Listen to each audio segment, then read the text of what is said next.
Here's a fly ball out towards center field. This one's going back, and this one is gone! Taylor gets this one out towards center field to the short porch, and it's a grand slam! That's a floater. Out to short. And it's booted off the shortstop.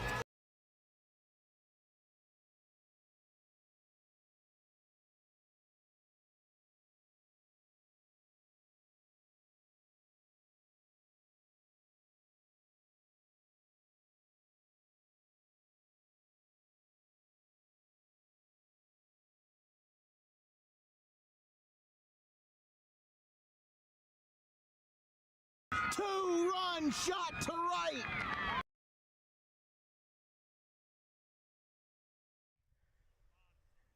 We welcome you to Ed Varick Field here in Burlington Township, a couple miles off of 295.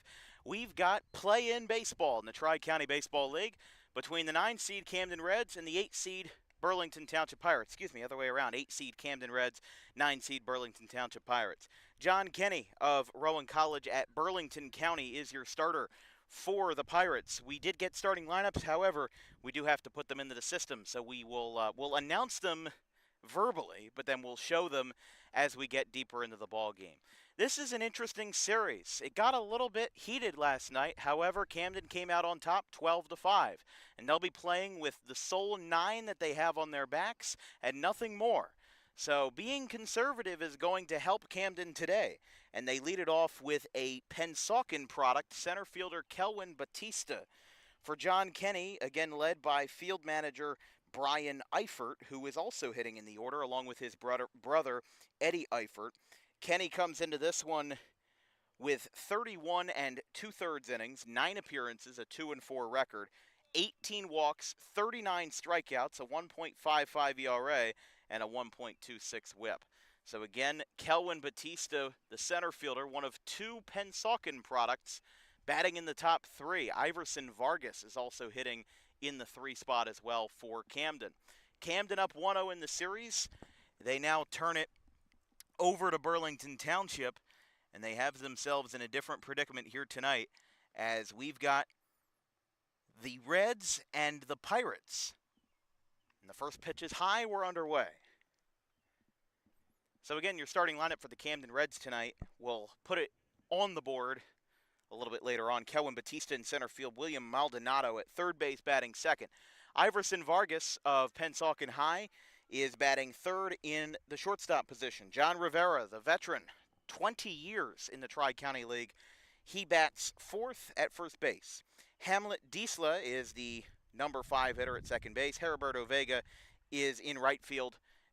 And then following that, the last 3 in the order, Wadey Rivera in left, Joseph Santiago at second, and then Knifey Fortant, the starting pitcher. First pitch, 7:05 p.m., as that one is fouled back.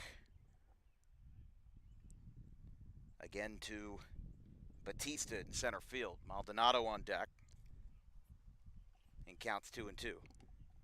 And this is a series where Camden leads 1-0 against Burlington, and now it really becomes survive and advance here for the team that's home today in Burlington Township. If they can force a Game 3, it would be huge to keep their season alive and swing some momentum their way. It's some of the best words in sports are, win or go home. Well, we saw Burlington Township last year. That's ball 4 to Kelwin Batista. We saw the Pirates last year in this same predicament. Game 2 of the play-in round at home, down 1-0 in the series. The only difference is that they were facing Vineland last year in the play-in round. This year they face Camden, a team that comes into this one higher than them in the division, but a division rival nonetheless. Burlington Township was tied for the lowest amount of regular season wins at 4-15. 5-8-2 was the regular season record for Camden, coming in at just a half point ahead of Burlington Township, hence why Camden was the 8th seed and Burlington Township was the 9th seed. You couldn't get any closer than that. 16 for Camden, 15.5 for Burlington Township. Strike called to Maldonado, the left-hander.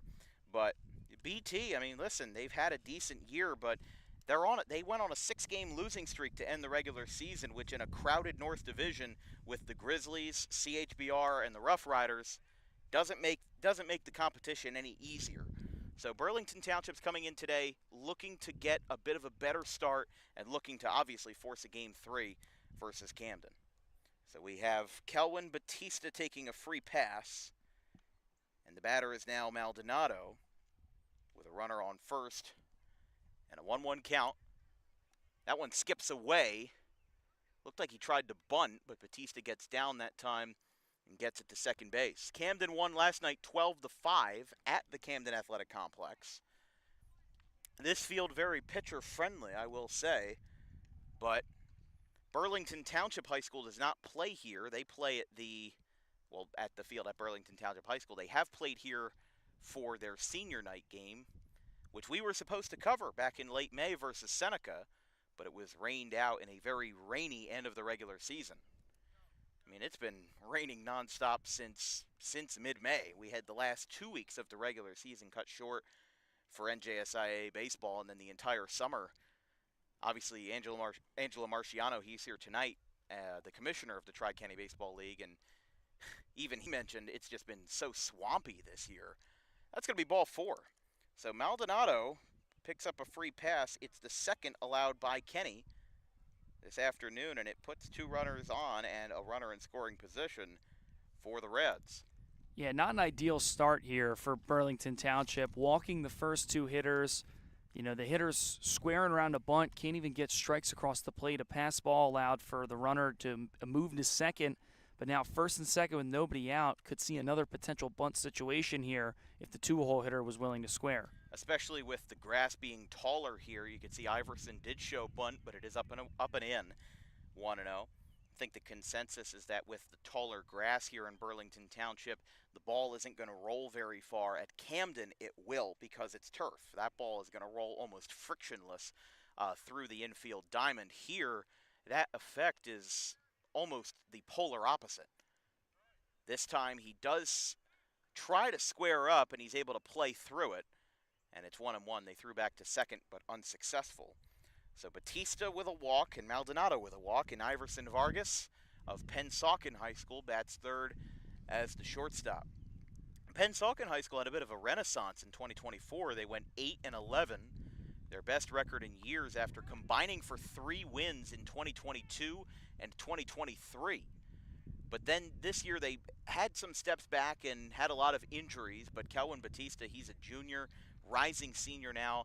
Very excited to see him play in 2026 because he is a very talented athlete in a crowded BCSL Patriot division. You've got Bordentown, Maple Shade, Holy Cross, some talented teams in that bunch looking for a division title. This one's popped up back behind the plate, and it's foul. Got a 2-2 count here. Still nobody out to Vargas. The batter next will be John Rivera, a longtime veteran of the Tri-County Baseball League, batting fourth, playing at first base. He homered twice in a doubleheader in the late part of the regular season versus Cherry Hill Pittman back on July 11th, as teams scrambled to get more regular season games played, because if you play a regular season game, you get a half point just for playing. And that's what we talked about last night with Vineland. Vineland had a better record than all 3 of these teams. Burlington Township, 4-15, Camden, 5-8-2, and Vineland, 6-6. But because Vineland only played 12 games, and Blackwood, the team they were facing, played 19 games, they ended up getting more points. And even though they lost more of them, they ended up getting the higher seed. Vineland won again last night, 5-0. They improved to 1-0 as the Bears play at Atkinson Park tonight in Sewell/Washington Township. Vargas walks, bases loaded, nobody out. Not the best control here for Brian Kenny so far. However, still a lot of opportunities to turn it around. Yeah, absolutely. And I mean, you're really a strikeout and a ground ball away from trying to get out of the jam unscathed. If you can pick up a big strikeout here against the 4-hole hitter and then roll up a ball up the middle and turn a double play with your middle infielders. This is still a very doable situation. However, it's also a great opportunity here for Camden to try and get the ball rolling early as the visitors, as they've got now 3 walks, back-to-back-to-back walks issued from Kenny.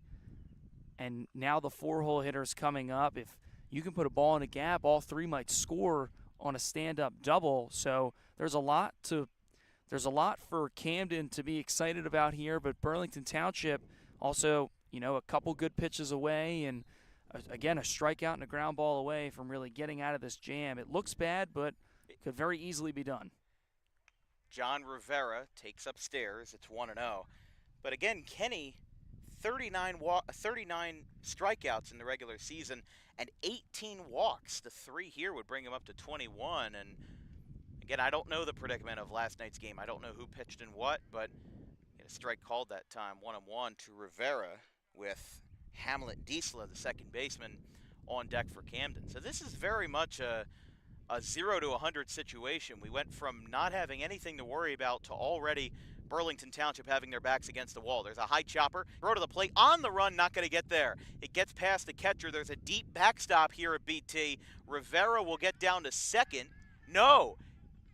Oh no, they have a backup on the bases. Rivera back to first. Somehow, some way, he made it all the way down to second and then had to make a U-turn because Vargas didn't advance. So it now becomes 1-0 Camden, but Camden almost ran themselves into an out because Rivera didn't see that the runners ahead of him had stopped.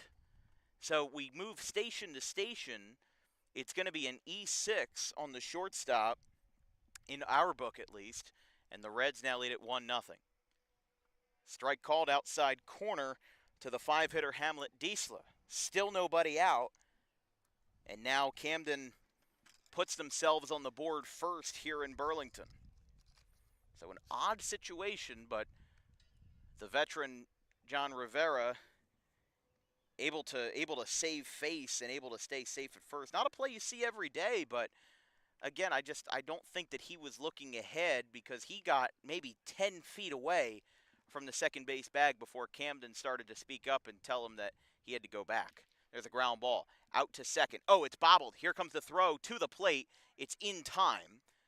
So they move station to station. However, this time a run fails to score. So we finally have our first out of the game. It still remains 1-0, but Diesla is retired on a 4-2 fielder's choice.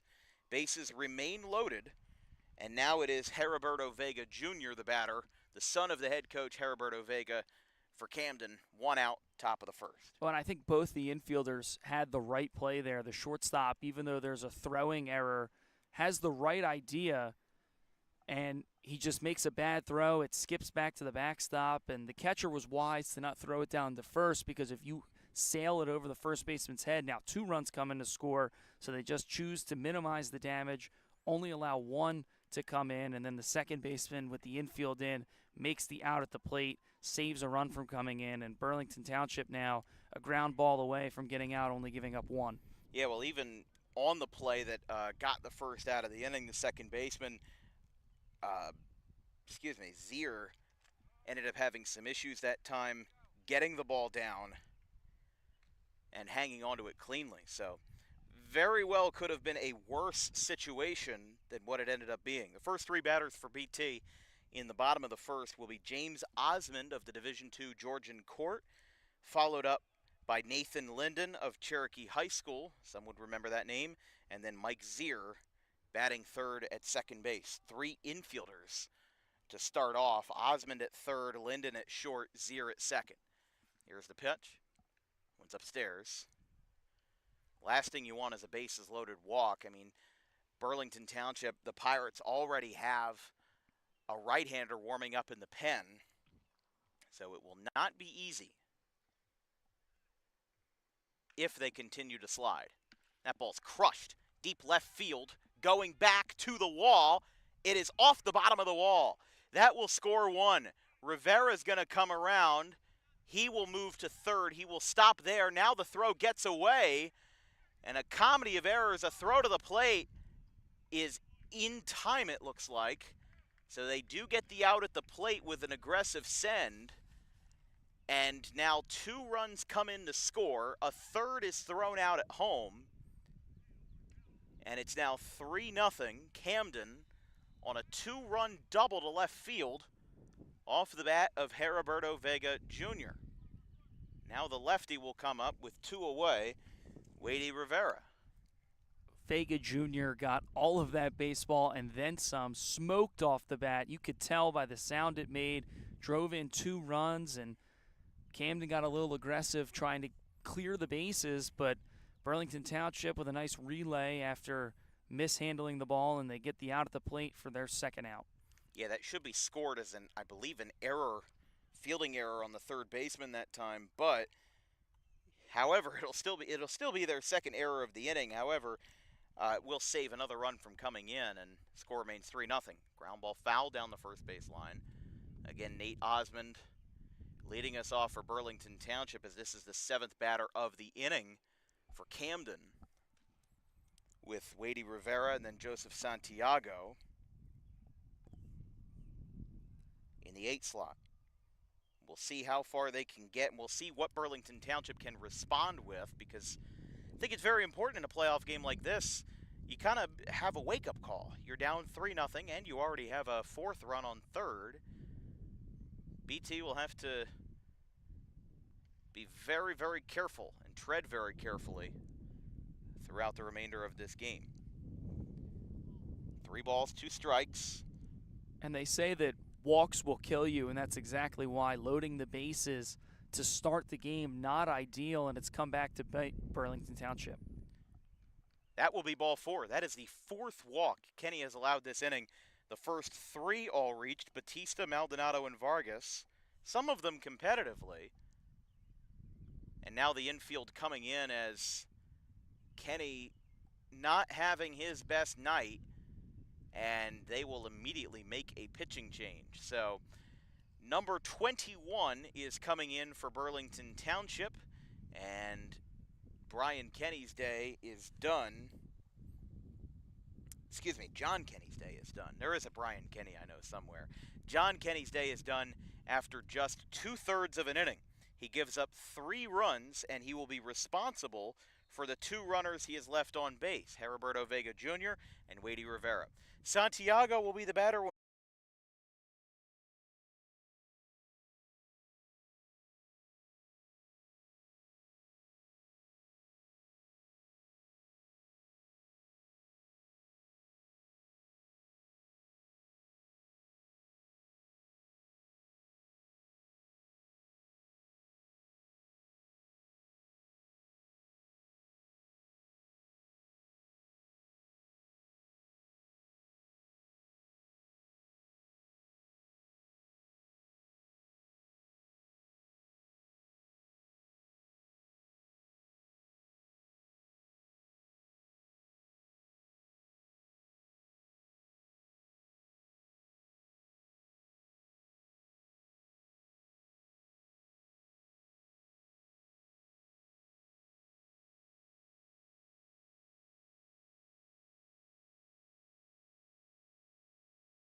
We're 7 batters in, and no, this was not a middle of the inning. This is a top of the first inning pitching change.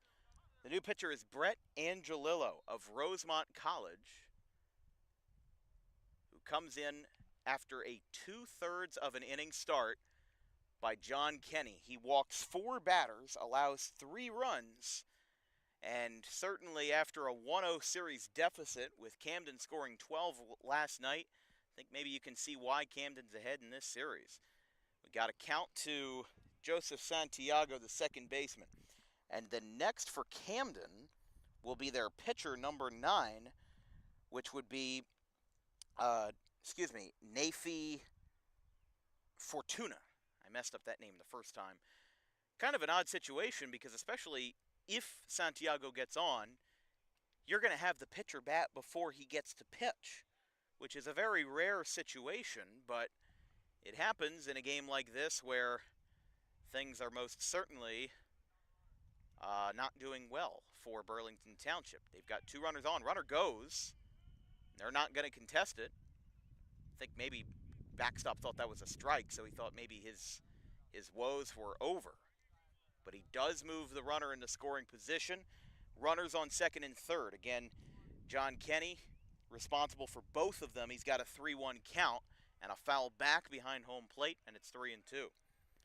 And the new arm out of the bullpen is certainly going to have to be up crew here, right? Starter doesn't get out of the first inning, only goes 2/3 of an inning, gives up 4 free passes, and you're already down 3-0 on the scoreboard. The bullpen arm here for Burlington Township is going to have to eat up some innings and really go the distance if they want to get back in this game. Tight zone, too. Angelillo doesn't hit that time. It's ball 4. That's the 5th walk allowed by a Pirates arm in the first inning, including, again, 1 to Batista, Maldonado, and Vargas in a row, and then the 4th to Rivera, which forced the starter Kenny out of the game, and now another 1 to Santiago with Fortuna, the batter. Angelillo has a 5.64 ERA this year, 5 appearances, 22 1/3 innings in appearance for Tri-County this year, 26 runs, 18 of them earned, so 8 total unearned, 10 walks, 13 Ks, 287 average whip. 287 on base against. Fortuna takes high. So bases loaded for the umpteenth time here in the top of the first, and we still have to see Burlington Township bat in this one.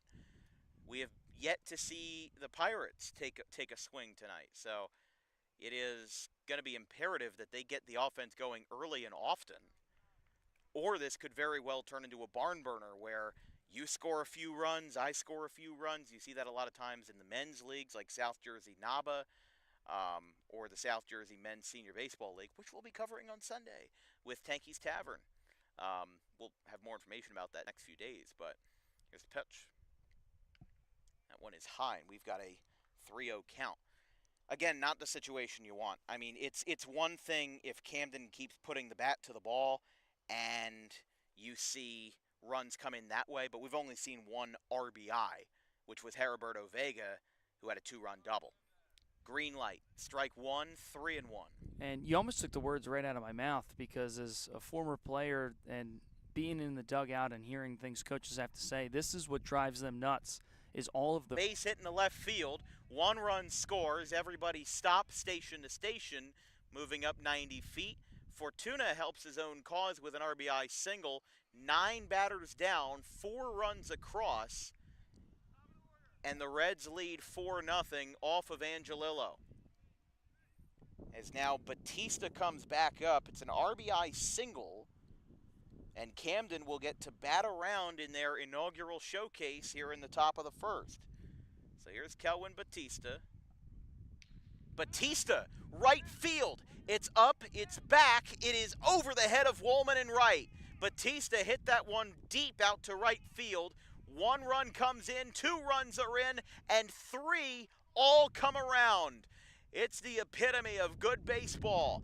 3-run double to right field off of a healthy swing by Kelwin Batista, the Pennsauken alum, as he gets a 3-run double out to the deep part of the ballpark in right, and this game has been busted open in the first inning, 7-0. Oh my. And this is why the walks hurt so bad, because now the bases are totally juiced, and 1 big swing from Batista right there clears them. 3 more runs come in to score, and when you give free passes like that and put runners in scoring position, it's going to make your day tough at the office if you're the home Burlington Township Pirates. And that ball was hit over Woolman's head. Not much he could have done there, as Bautista got almost all of that baseball. One hopped close to the fence. Thought maybe that had a chance to leave, but strike called to Maldonado, who walked his first time. Yeah, I mean, listen, I look at my scorecard and I see 5 walks out of 9 batters in the first rotation of the order. I mean, we talk about how starting pitchers have issues once they get to the third time around the order. You might get around to the third time in the order in the second inning tonight. It has been a hitter's paradise here in a relatively pitcher-friendly park, but with the grass being rather tall out here, ooh, that ball smoked. Look out. Don't hit my car, please. That one will go foul. But, yeah, just unbelievable what we've seen from Camden so far, who is looking to advance to their first second-round playoff game and second-round playoff series since 2019. It will have been 6 years since Camden and Heriberto Vega last made the next round of the playoffs, because for Tri-County casuals, if you don't know, everybody makes the playoffs. This year we had 11 teams, 5 got a first-round bye, and then 3 series are being played across 3 games, yesterday, today, and tomorrow, to determine the rest of the field. 3 teams advance, 3 go home. We saw Blackwood and Vineland last night. Vineland won 5-0. They were the home team. And all take a breath as Camden puts up a touchdown and a PAT in the top of the first inning. 11 batters and 5 walks. The Pirates, they have a boatload of work to do in the bottom of the first. We'll be right back.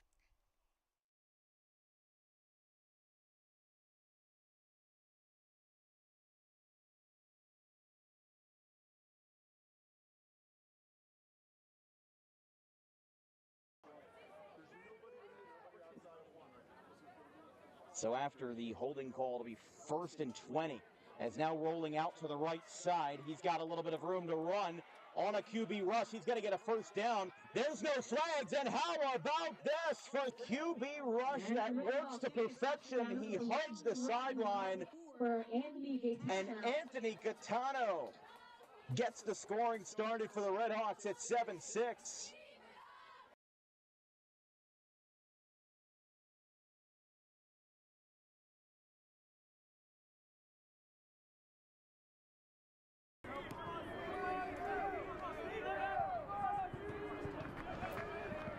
Ryan Nutley, who has 3 RBIs so far, is up on deck as here's a fly ball at the center field, going back to the wall. It is gone! 3-run home run, Steve Schaefer.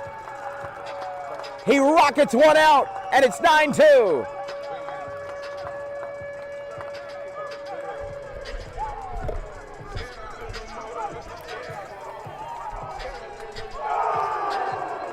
First home run for Schaefer this year, the second hit at home by a Scarlet Raptor.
Knifey Fortuna is the starter for Camden. First inning took 29 minutes to complete. And actually, no, I apologize. We started at 7:06, so that would be 27 minutes to complete. Still, that's a long inning, and it got 7 runs on the board. Your lineup tonight for Burlington Township, presented by Harper Driving School. Again, we're just going to read it aloud tonight. You have Nathan Osmond, who is batting leadoff at the third base position. And then you have, it is James Osmond of Georgian Court. Then you have Nate Linden of Cherokee at short, Mike Zier at second base. David Kurzman of Penn State Brandywine bats fourth at center field. And then R.J. Shreve of RCSJ bats fifth. David McKinney in the sixth slot. Evan Woolman of Rosemont College in right field batting seventh. Brian Eifert, the DH. Eddie Eifert, the DH. EH. And then Chris Correa, the catcher. Popped up first base side and out of play. Counts 1-2. And now for Burlington Township, you've obviously put yourself in a really, really big hole. You let Camden bat around, score 7 runs, and I think the big thing was the pitching staff really just struggled with the command. 5 walks, 11 batters came to the plate, and when you get in counts like that, there's a pop-up out to second base. It's taken in, 1 away. But when you get in counts like that as a pitcher, where now I really have to bear down because the bases are loaded and it's a 2-0 count, 3-1 count, and I have to attack this hitter or I'm going to walk in a run, that's when we saw a lot of those big swings to clear the bases. And Camden now with the 7th spot in the first inning and getting a quick out number 1, setting themselves up nicely here in the bottom of the first. Oh, how about that return to sender right to Fortuna, who tips it for a quick first pitch, second out. I mean, yeah, it helps when you have a chip on your shoulder that you know in a very, very lopsided hitter's count of a 3-0 or a 3-1 that you can say, okay, yeah, I've got a feeling that he's going to throw me something good, because if he doesn't, I'm getting the first base. So that feeling definitely helps with how these guys are going to roll. There's a ground ball out to second base, picked up, throw across the diamond, is in time. Rivera takes care of it, and the inning is over. Zier grounds out to second, and we have a very, very quick first inning. However, that's a quick bottom of the first inning. Camden's got room to do more. 7-0.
Top of the second here from Ed Varick Field.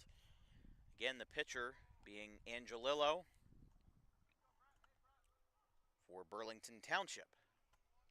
An odd first inning. The bottom half ended very quickly, but again, top half of the first took 27 minutes to get done. as Osmond, Linden, and Zier were retired without issue by Knifey Fortuna. Vargas, John Rivera, and Diesla are the batters for the Reds, 3, 4, and 5. Again, the bulk of Camden's 7 runs from the first inning all came from big swings. Vega Jr. hit one to the wall in the top of the first, 2-run double.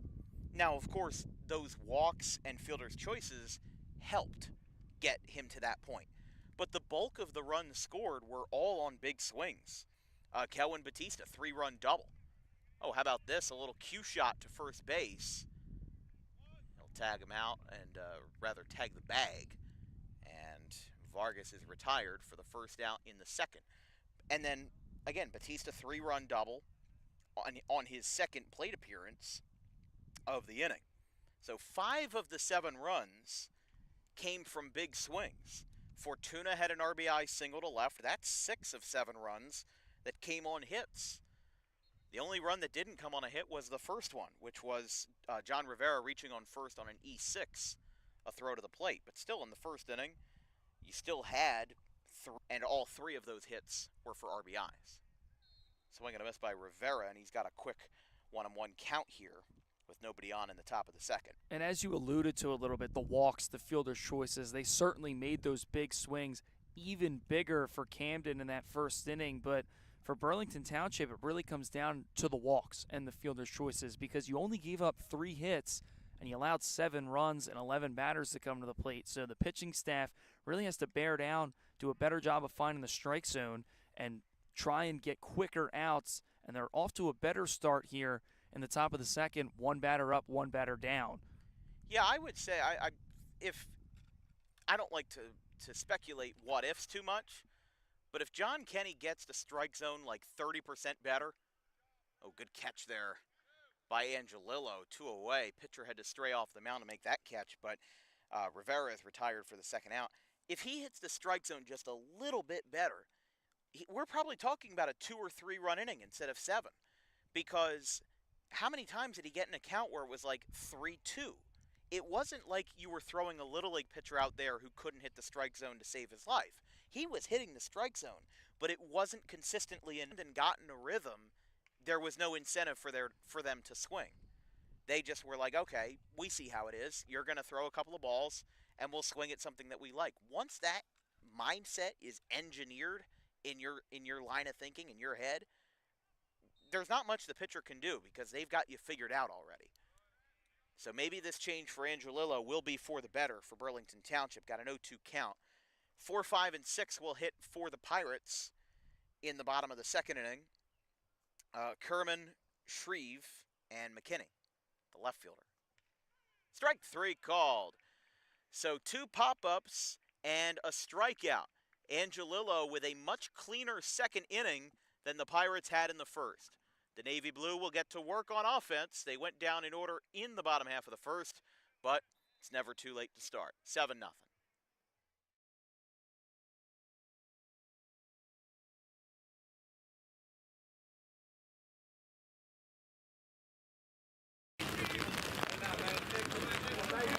Excuse me, Goldberg is a shortstop tonight, but he had a 400 average in 2023 as a junior. A homer in each of his sophomore and junior campaigns, 331 career mark and a 430 career slugging percentage. And speaking of home runs, there's a fly ball to left, and it's gone!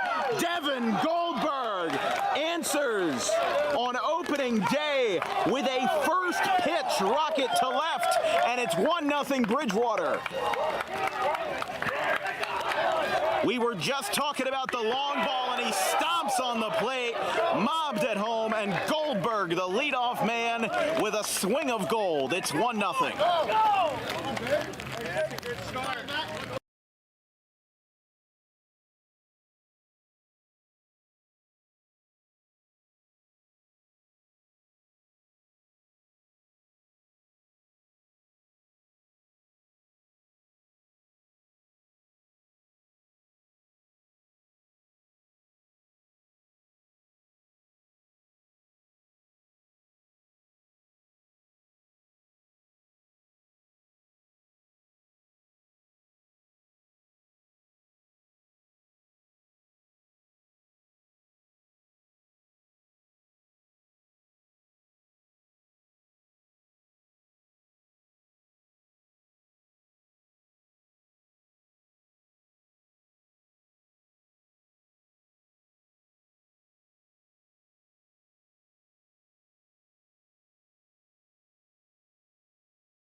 Beautiful sunset tonight here in Burlington Township, 82 degrees at first pitch. And the first pitch is a swing and a miss to the cleanup man for BT, Kurtzman. Or Kurtzman, excuse me. And another strike called there from the right-hander. And it's 0-2 quickly.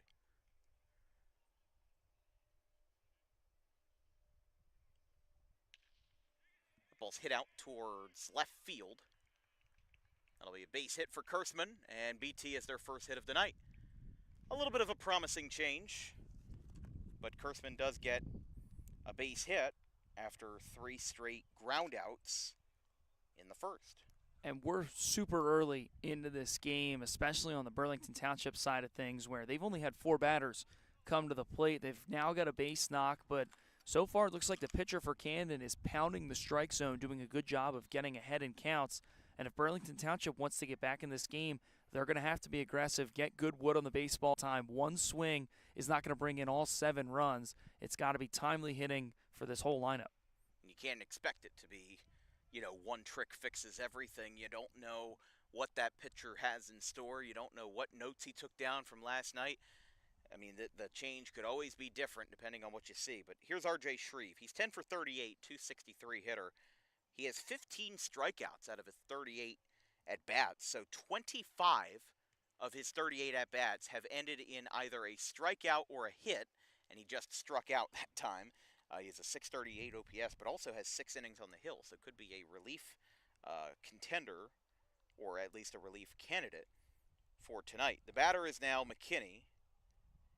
David McKinney manning left field today for the Pirates. 148 hitter, 4 for 27, 2 walks, 8 Ks, and a 374 OPS. And I think that Camden may be getting a little relieved that they're getting towards the bottom of the order. They're still in the 6th slot, and you still have Evan Woolman of Rosemont to hit, along with the Eifert brothers and Correa. But a lot of times pitchers know that they're getting to the bottom of the order, and they see these guys with lower average numbers, and they get a little bit excited. That one's popped up. This could be in play for Rivera down at first, and it will be.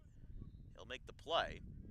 And there's 2 away now for Evan Woolman, who, Jake, you were teammates with back in the day. Yes, Evan Woolman and I played a couple of years of club ball together. We were about 15 years old at South Jersey Elite.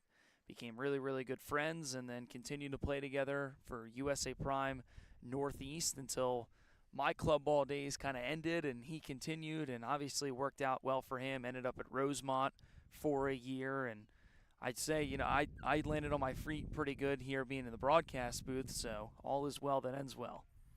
Do you think that if obviously you seem pretty content with your position at Rowan right now, but if you decided to keep playing baseball after Sterling, do you think that you could compete in this league?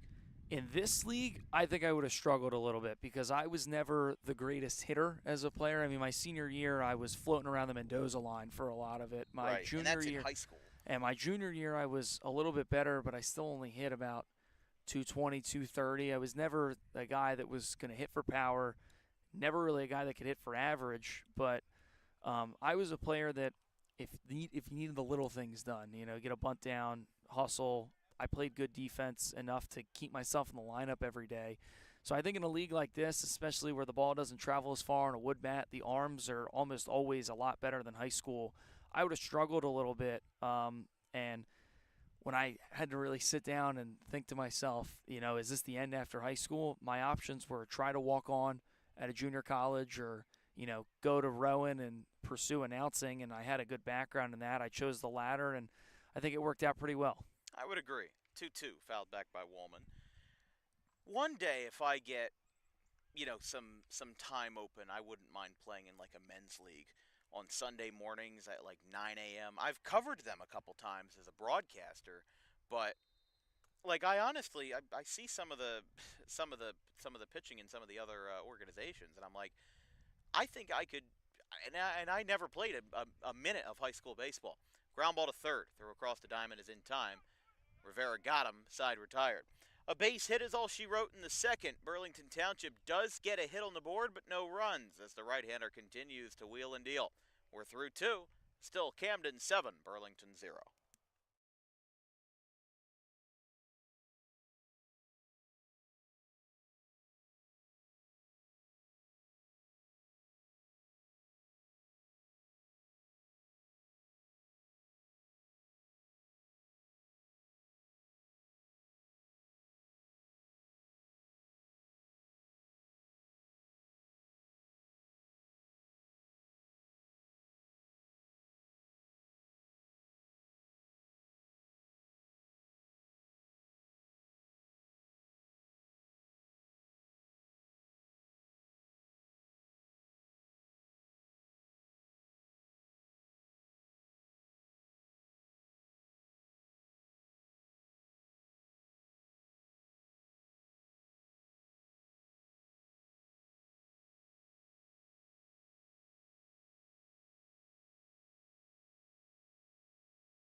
Go ahead. 2 innings gone here in Burlington. This broadcast is brought to you by Harper Driving School. Over 90% of students who take their New Jersey State driving test with Harper pass on their first attempt. If you like those odds, you can book an appointment today at Suite 4 of the Total Turf Complex in Pittman at 614 Lambs Road. I got a little bit distracted during that ad read because there's a little bit of smoke coming up from the first base line, but it's been coming up for a little while now. I think I don't think it's anything to be alarmed about. I think somebody's just literally barbecuing something back there. Strike called. It was one time where we were in Camden right around the 4th of July weekend. I think it was sometime last year because we were doing, I believe, Little League districts, and there was this thick smoke coming over the stadium, and somebody across the street had been barbecuing a grill at one of the apartment complexes, and they were on like the 5th floor of the apartment complex, and it was very windy. So all the smoke came over the field, and it actually stopped the game for a few minutes while it passed. Foul ball down the left field line. Burlington Township got a hit in the bottom of the 2nd inning off the bat of Kurtzman. It is 6, 7, and 8. Vega, Rivera, and Santiago. 2-strike count and a swing and a miss. Second strikeout for Angelillo, and there's one away here in the 3rd. And after that first inning, Angelillo has really found his groove here for Burlington Township. He's done a nice job of just pounding the zone, and he really wants to challenge these Camden hitters in the sense of you got a lot of free passes back in the first. If we challenge you, we'll see what the bats really have, and so far they haven't scored since that top of the 1st inning. A clean slate in the 2nd and hoping for a clean slate in the 3rd. That ball is smoked out to right, but it's foul off the bat of Rivera, who had a walk his last time. 4-0 Gartons of Vineland over Blackwood in the top of the 6th inning. Pine Barrens and Cinnaminson did not start until 7:30. That's the normal start time for games at the Pine Barrens Phantoms home field in Tabernacle, Patty Boker Field. However, we cannot cover games there because the cell service is almost literally non-existent. And I'm not saying that to be snarky or a smart butt or whatever. I literally mean when I was in the Pine Barrens field, not only could we not run a broadcast, I couldn't even access the internet. My phone went into SOS mode. That's how bad it was. And I mean, I've done games in rural places. This is a place where I'm not getting too great of service.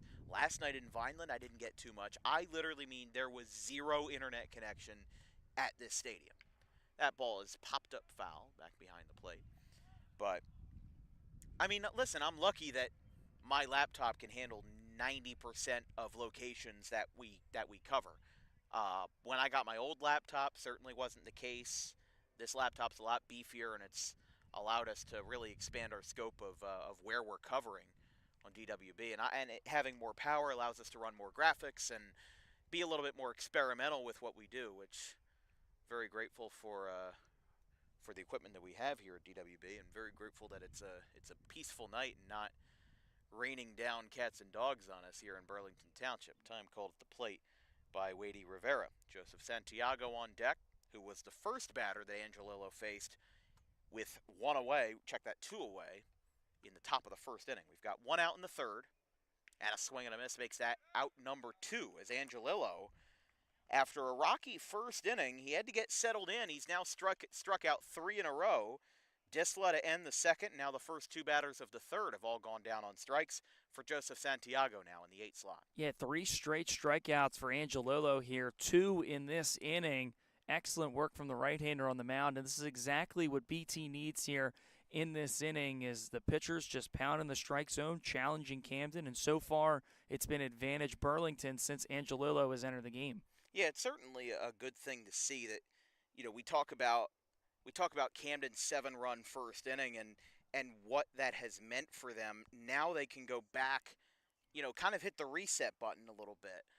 Burlington's still down 7-0, but they have obviously slowed Camden's roll.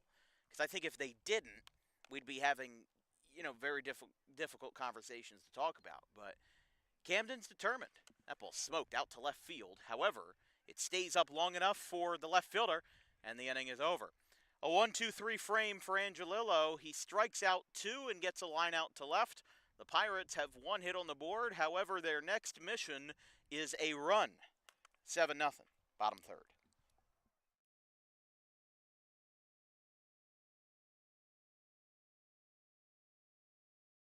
And Argabright with a full count. Outfielders in communication for the Quakers. Everyone's looking around in a tie game, bottom of the 6th. The 3-2 payoff. Ground ball. It's going to get over the head of Tolbert into left field. That's a base hit. 2-run score. Argabright delivers when asked. 5-3. Alex Argabright has given the Golden Eagles a 5-3 lead in the bottom of the 6th inning.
Bottom of the 3rd inning. It's the Eifert brothers, Brian and Eddie, and then Correa rounding out the order. So it's 8, 9, and 10 for the Pirates in the bottom of the 3rd. This broadcast is brought to you by Vincent's Lawn Care. Top-of-the-line service and top-of-the-line care in South Jersey to keep your lawn and anything landscaping related top-notch. Call Vincent today for weekly, bi-weekly, or anytime service, 609-413-0403. And also, if you're interested in being a sponsor or advertiser of Dan Wilkins Broadcasting, you can send us an email with an advertising inquiry at thedanwilkinsshow@gmail.com. Being an advertiser of Dan Wilkins Broadcasting gives you full creative control of how your company is presented to the world, and a great opportunity to not only grow our business and keep the lights on, but also an opportunity to grow your business and bring your product to a much larger viewer base. Again, my email is thedanwilkinsshow@gmail.com. It's in the description of the YouTube video if you need a written copy. We're also working on a website, so you can contact us easier, and we'll also be working on some exclusive content for Dan Wilkins Broadcasting as well. Eifert a little slow out of the box. Grounds out to second. He is retired for out number 1 here in the bottom of the 3rd as Camden only yielding 1 hit to Kurtzman in the 2nd, and otherwise it's been straight through the order without issue as Eddie Eifert will now be the batter in the 9 hole for the Pirates.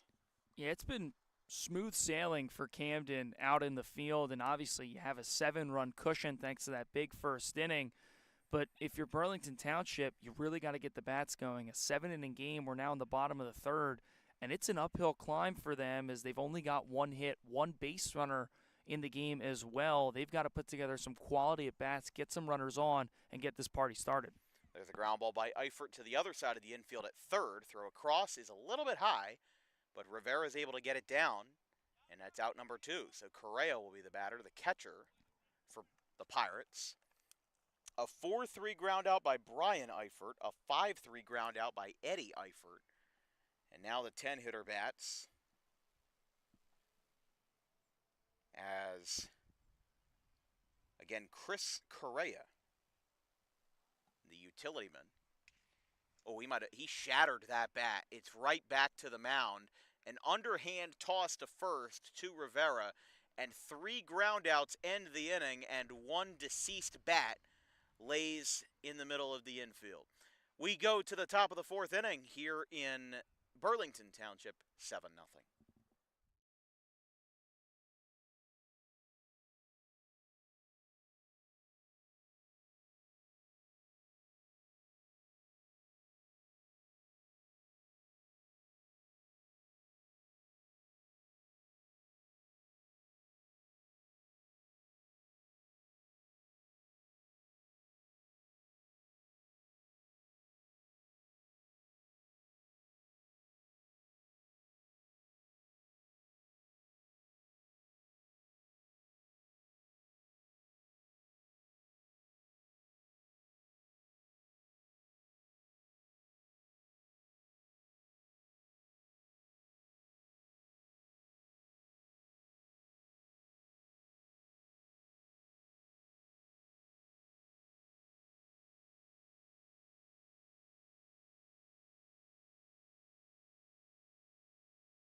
Top of the 4th inning, it is Camden 7, Burlington 0. First batter will be the pitcher Fortuna, and the 0-1 is downstairs. It's time for DWB Trivia Time. Today's question is, what are the only 2 Major League Baseball teams with a stadium named after a food or beverage organization or corporation? One's popped up, shortstop out, left fielder in. He'll make the catch. Out number 1. The options, Jake, you have 2 that will be correct today. A, the Tampa Bay Rays, B, the Cincinnati Reds, C, the Texas Rangers, or D, the Colorado Rockies. The answer will be revealed in the bottom of the 4th inning.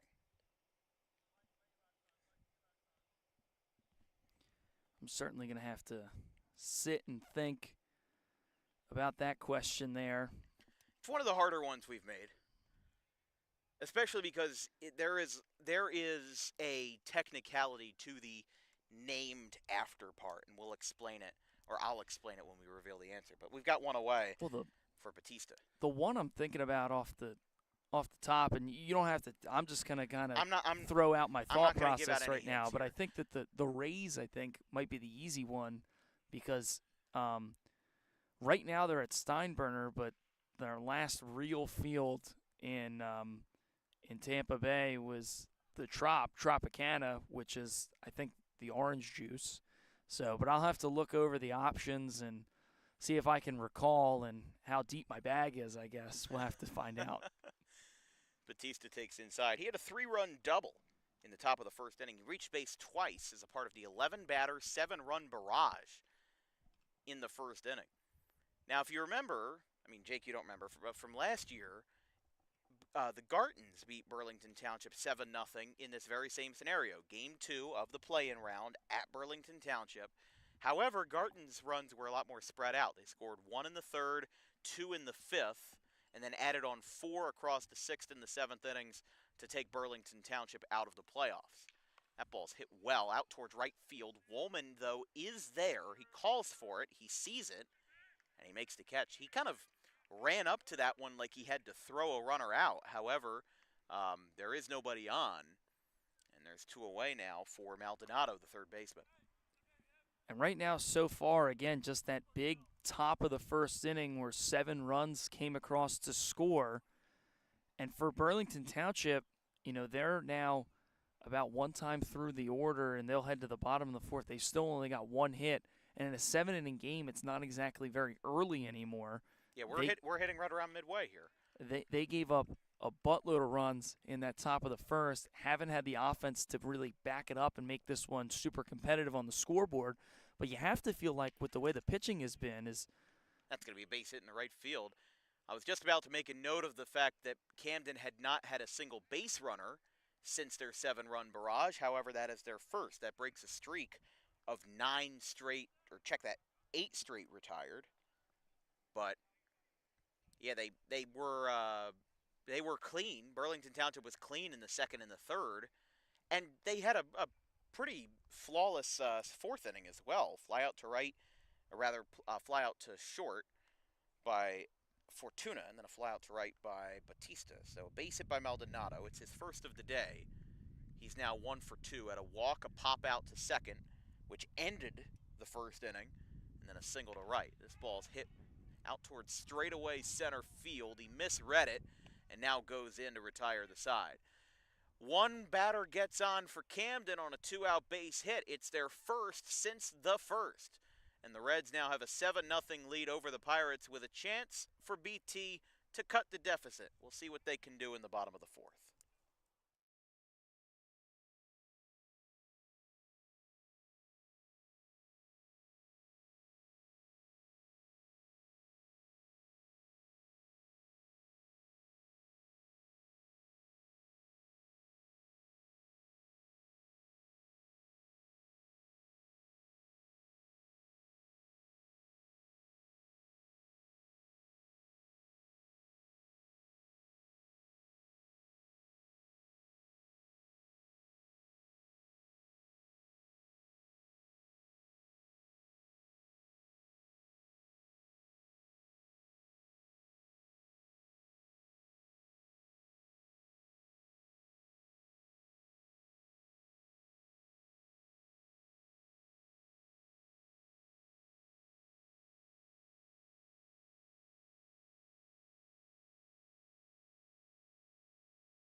Top of the order for the Pirates here in the bottom of the fourth inning. It's time for DWB Trivia Time.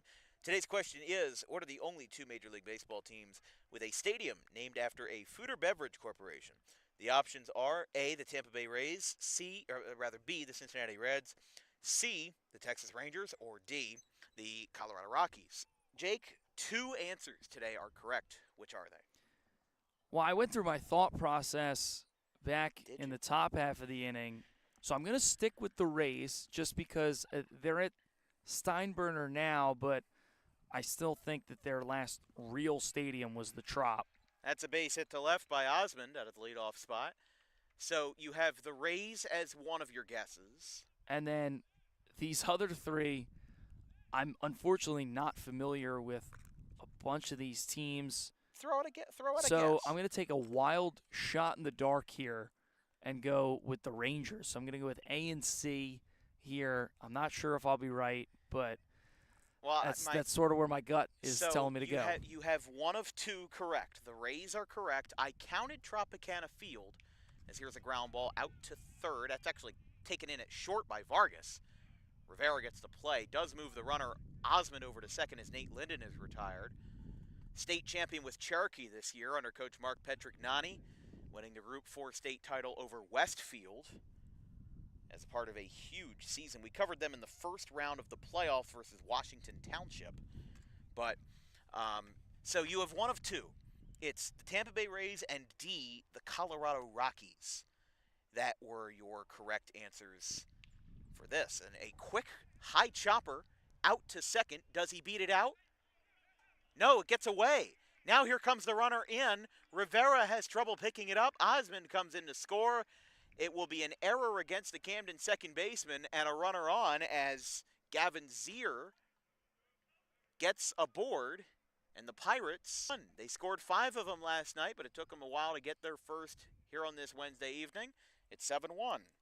Well, good things happen when you put the ball in play, and the Pirates have done an excellent job of getting bat on ball, but they've hit a lot of routine ground balls. This one, a high chopper kind of dies in the grass, and then a throwing error now allows for everybody to be safe. Another run comes in to, or the first run of the game, I should say, comes in to score for the Pirates, and that's exactly the kind of boost they needed, just getting on the board, scratching across the first one, and now it's still an uphill climb. Oh, here's Kurzman in the left field. It's a diving catch in left. Throws it from his knees. They've got to make a play at first. He's safe.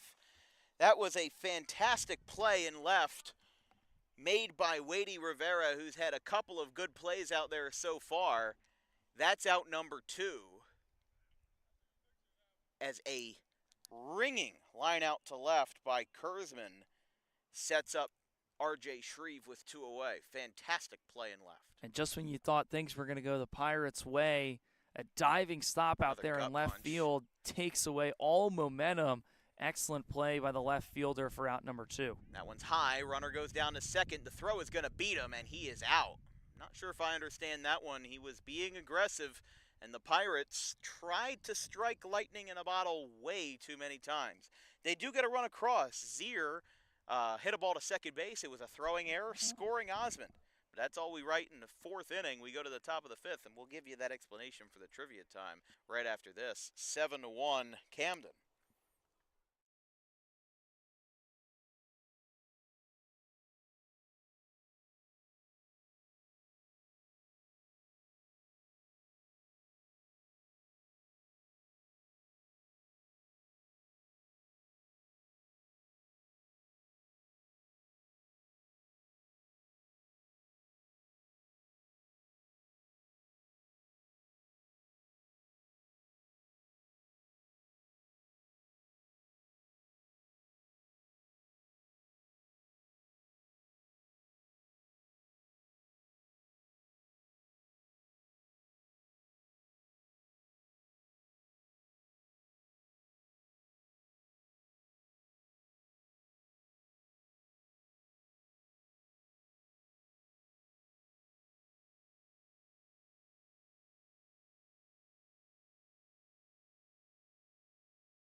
Angelillo still in a valiant effort in relief. He faces John Rivera to first batter here in the 5th as the sun sets on Ed Varick Field, and depending on how the next 3 innings go, the sun could be setting on the Burlington Township Pirates season as Camden looks for their first playoff series win since 2019, 6 years ago.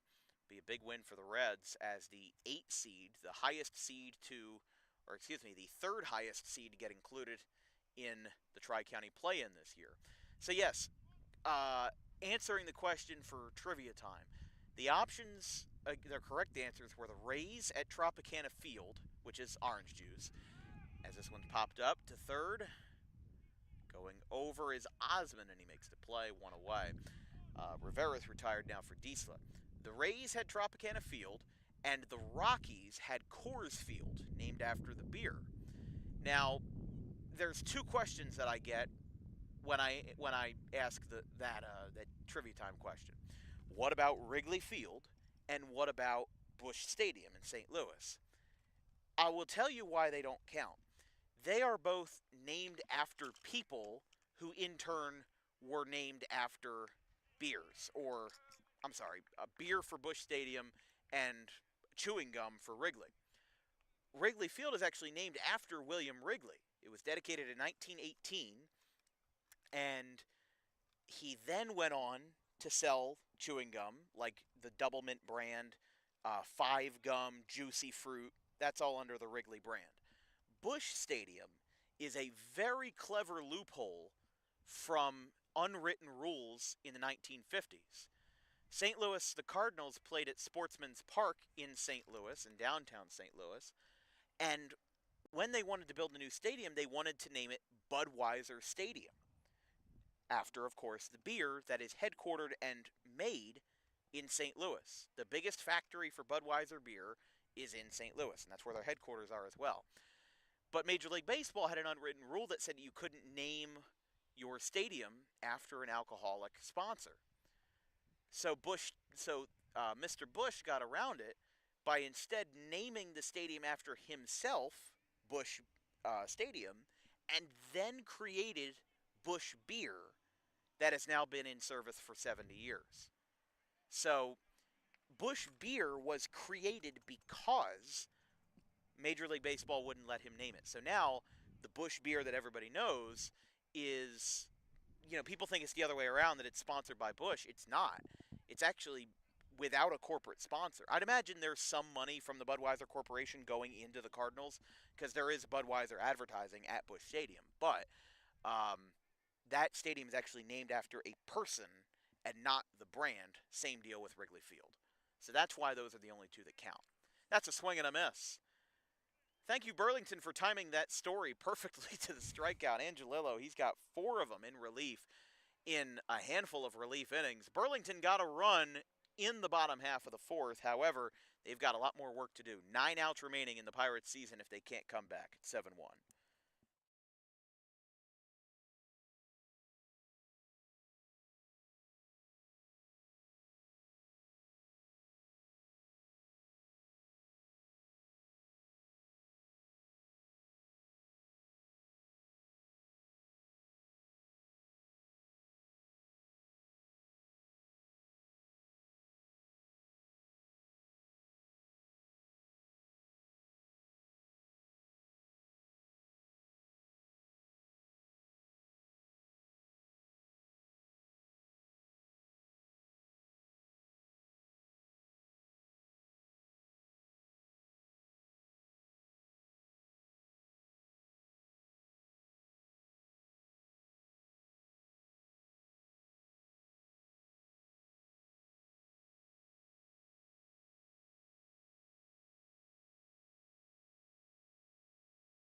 Bottom of the 5th inning here in Burlington Township at the famous Ed Varick Field. This broadcast is brought to you by the Rowan College of South Jersey Roadrunners at the Gloucester County campus. Become a Roadrunner today, the prospective Roadrunners athletes, by visiting their athletic website at rcroadrunners.com or following them on social media at rcroadrunners on all platforms. Winners on the field and winners in the classroom. Join myself and the Roadrunners at RCSJ today.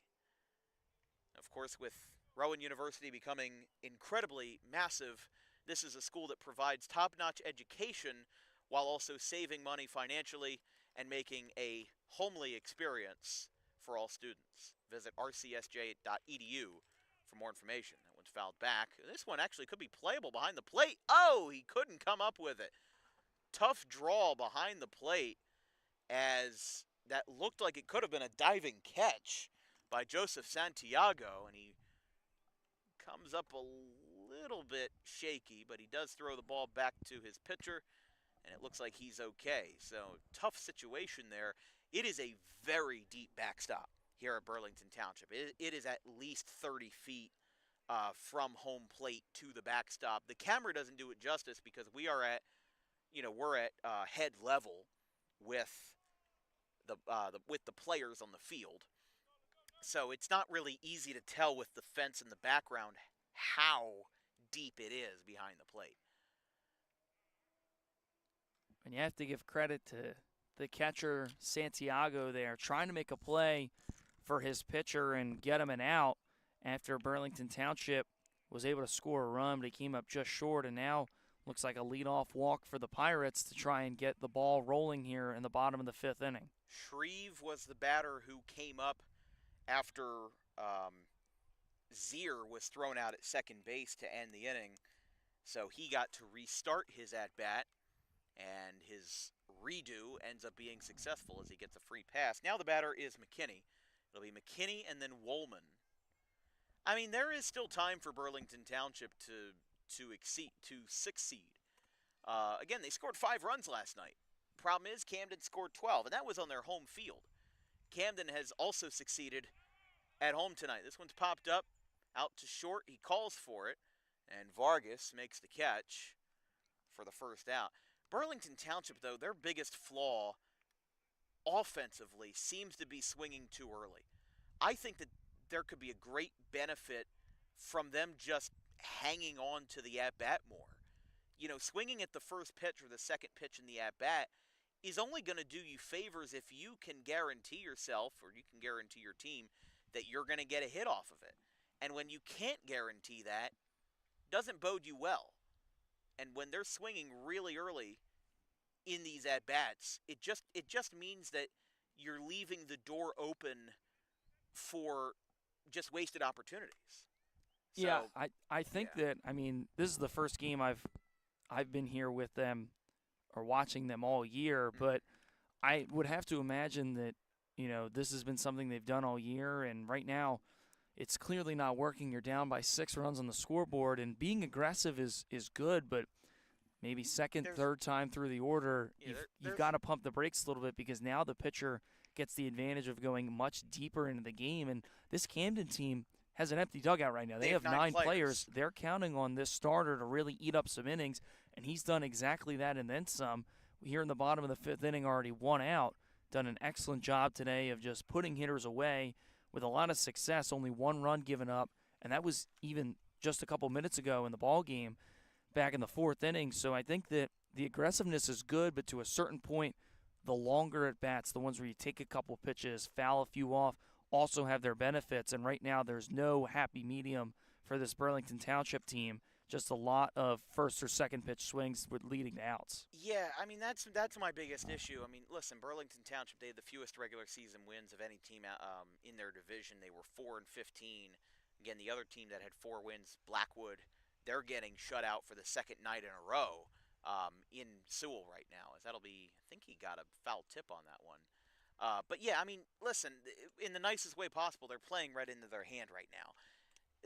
They need their pitcher to go long because they only have 9 guys, and what they're doing is pertaining to what he exactly wants. And if you're Burlington Township, I think that this at-bat is long enough to allow us to talk about how early that they've swung at things. So it kind of is going against the psyche, it's going against the norm, but they're allowing Camden to really sink in because of these short at-bats. You saw McKinney pop up on the first pitch. Think about the bottom of the 1st inning. The top half of the 1st took 27 minutes. Bottom of the 1st might have taken 2. Osmond popped out to second. Linden grounded out to the pitcher pretty easily on the first pitch, and then Zier grounded out to the second. And that's been a recurring theme all night. So if Burlington Township can put the bat on the ball with a little bit of delay, swing the bat a little bit more and swing it a little bit later. That one misses high and away.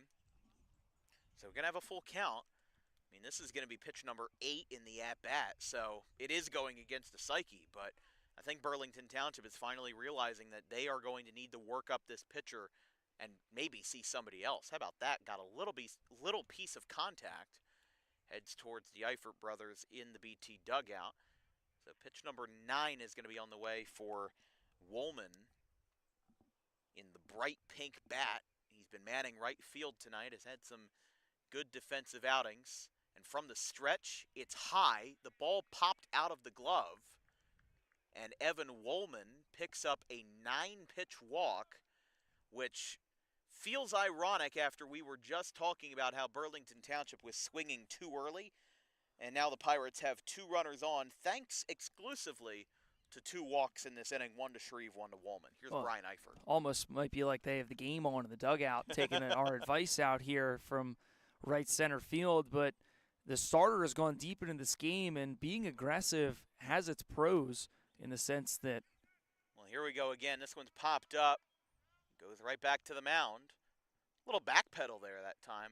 We saw it last night in Vineland where the Blackwood pitcher Ryan Sheming made a very difficult play over towards the third base dugout, and I kind of said, that's not the pitcher's ball.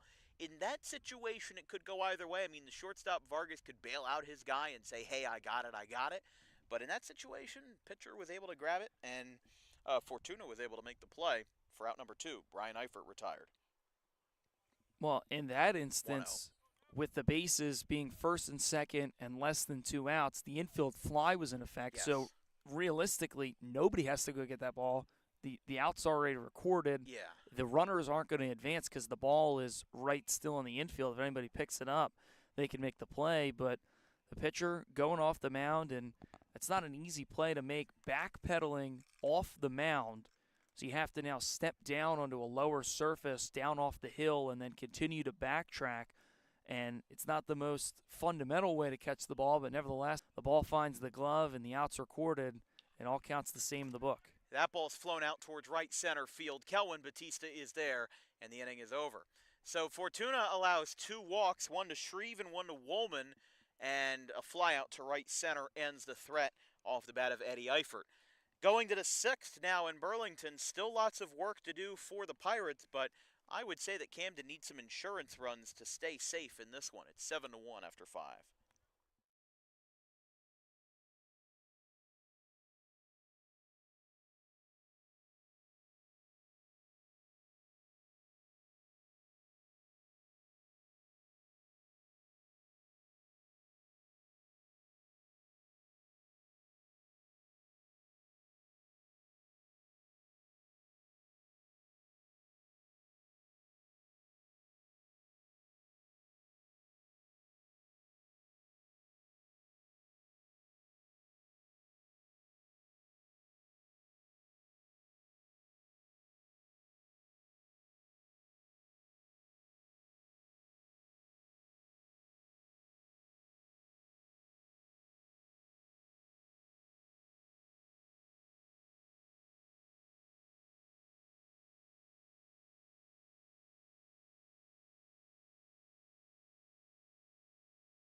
Strike called to start off the 6th. This broadcast is brought to you by our good friends over at DAWG Pro Wrestling, the Dangerous Adrenaline Wrestling Gladiators. South Jersey's premier pro wrestling organization with high-flying events and nonstop entertainment throughout South Jersey. For more information on future events, including at Rowan University coming up later on this fall, you can visit their website, dawgprowrestling.com. No, there was not an earthquake at Burlington Township. I smacked my scorecard into the tripod. We run a small show here. Andrew Lillo, though, still on the hill in the 6th. I mean, if this is it for Burlington Township, he has certainly eased a lot of the pressure that was on because John Kenny only made it 2/3 of an inning. And if that first inning is erased, Burlington's up 1-0 because Camden hasn't scored since the first. And it kind of feels like this top of the first for Camden, or thumb on my scorecard, because you have 11 batters in the first, 7 runs, and then crickets for the second, third, fourth, with the exception of one single, and the fifth, which was 1-2-3. Only one hit for Camden since the first, after the first. And that ball might be hit number 2. This one's hit out towards right. It will drop for a hit for Wadey Rivera. And he gets a single here in the top of the 6th. And we talked about it when Kenny went out of the game, as you can see in the background there. We've got a nice sunset here in Burlington Township. Beautiful skies here. A little bit of orange to our right, purple a little bit behind home plate. Nevertheless, it's two colors you don't typically see in the sky, so it's definitely nice to see. But when we talked about it, the bullpen was really going to have to hold things down, and I would argue they've done that. Yeah, absolutely. I mean, the starter only goes 2/3 of an inning, and so far, Burlington Township's only had to use one bullpen arm, and then on top of that, they haven't given up a run since that first. As a ground ball that goes into the hole at short, throw across the diamond is not going to be in time. It gets away. Runner turns around first. He's going to second. He's going to get in there safely. The runner stays at third, and an oddball play at short. It will be charged for the extra base added, as now Camden, using our words against us, haven't scored a run since the first. They're 90 feet away from adding on insurance. That will be a single E6 on the throwing error off the bat of Santiago, as now Fortuna, the pitcher, will be the batter. Nobody out. Gets a piece of it towards the Pirates' dugout, and it's foul. And now 2 runners in scoring position with nobody out. This is interesting. Obviously, a strikeout here is ideal for Burlington Township, but a ground ball, we'll have to see if the infield, which looks like they're playing somewhat in. I mean, the middle infield is playing back, but actually it looks like everybody's kind of playing back. Yeah, it's not in at the moment. He hits this one out towards, this could be trouble. Out towards right, it will drop for a base hit. It will fall in front of Woolman. Here comes the throw to the plate. It is not in time. That's going to be an RBI single. Runner from second breaks for third. Santiago gets in there, and for the first time since when the sun was out here in BT, the Reds have a run. They score, and they extend their lead back to 7 runs. It's 8-1. 3 straight hits for the Reds here with nobody out. Well, a little bloop single right there that kind of just drops it in no man's land, and Woolman makes a good throw to the plate. It's mishandled by the catcher. The run comes across to score, and good heads-up awareness by Camden on the base pass to advance an extra base on the throw to the plate. Now still second and third with nobody gone, and they added 1 run to their already big lead. Yeah, now it's 8-1, and the hopes of Burlington Township, at least in their dugout, coming back certainly seem thin now, especially because we talked about what Burlington Township needs to do over the next 3 innings to come back and lead. However, now you only have 6 outs to work with, and now you have another run that you have to get back. So it's not going to be easy going forward, and we'll see if Burlington Township has anything in the tank. If they don't, well, then Camden will be advancing to the next round of the playoffs for the first time since 2019. That one grounds out to short. Throw to first is in time. And they got the 1 out. I wasn't sure. Well, it didn't matter if they did get the run. Was wondering about a double play, but the run was on second, not on first. It makes it 9-1. Camden Reds. And I think extend their lead to 8. I think it's a strange decision to not have the infield in, because again, this is win or go home for Burlington Township. They have to try and cut the lead at any cost they can. If you have the infield in, you now at least hold that runner at third with a pump fake, go across the diamond, or worst case scenario, everybody's safe. But instead, and That one's now going to skip things are away with the deep backstop. Run will score. Base is empty now. A passed ball tipped out of the glove of Correa. And Camden now leads this thing 10-1. They have a 9-run lead, and it looks like that this could be another series that will halt at 2 games instead of 3. We'll have to get a word on Pine Barrens and Cinnaminson, because that would be the only series, if Burlington Township doesn't put 9 runs on the board, that would be the only other series that could go to 3 games, and that was a one where Cinnaminson beat the Phantoms 8-0 last night. So the final scores from last night: Camden beat the Reds beat the Pirates 12-5. The Gartons of Vineland beat the Bears of Blackwood 5-0, and then the Crew, Cinnaminson Crew, led by former Cinnaminson player Ryan Horner, beat the Pine Barrens Phantoms 8-0, including a very, very good game from their pitching staff, holding them to just 2 hits. Strike called to Maldonado. So, yeah, all 3 runners came in, and we were talking about like a broken record that Camden hadn't scored, and they showed us, putting up 3 runs. This one floated out towards left center field. Nobody saw it. It was a back turn by Zier, couldn't come up with it. It's a base hit for Maldonado, and now 4 of the first 5 batters for Camden have reached base. There was a Burlington Township arm in the bullpen, and he may just be coming in, number 15, it looks like, for the Pirates, as we are going to have a pitching change. A valiant effort for Angelillo, even if this is in a losing effort. He held the Pirates had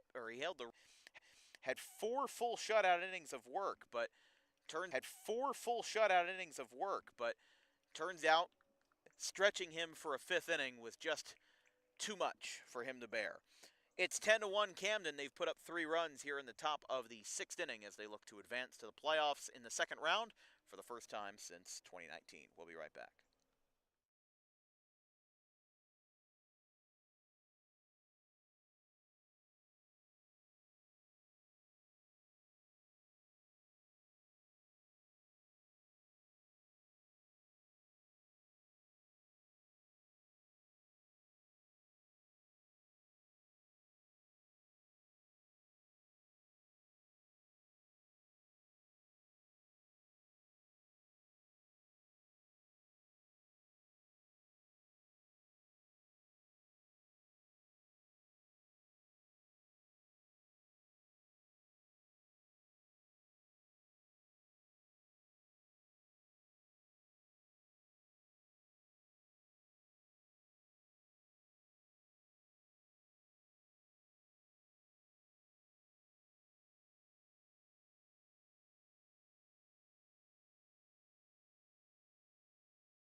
Top of the 6th inning. It's taken us a while to get out of this one, as got a new right-hander in for the Pirates.